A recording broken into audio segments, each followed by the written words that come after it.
একটা জঘন্য দেশে জন্মগ্রহণ করে আজ নিজেকে নিজে ধিক্কার জানাতে মনে চাচ্ছে। কেন বললাম?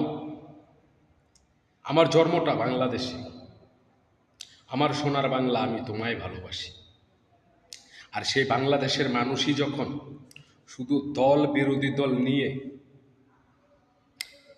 নানান রকম নাশকতায় তো লিপ্ত থাকে, আর যখনই কে আওয়ামী লীগ করলো, কে বিএনপি করলো, কে জামাত করলো, ওই প্রসঙ্গ টেনে এনে একজন জামাতের কর্মী মারা গেছে, সেখানে স্ট্যাটাস দিচ্ছে আলহামদুলিল্লাহ।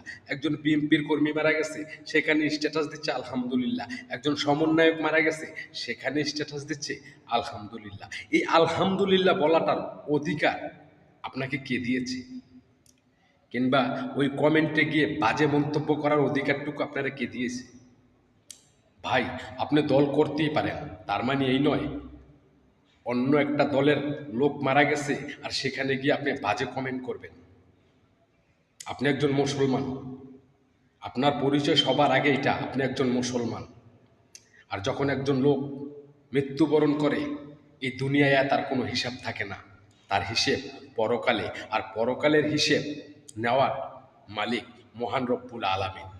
এই সামান্য সেন্সটুকু আমাদের ভিতরে নেই।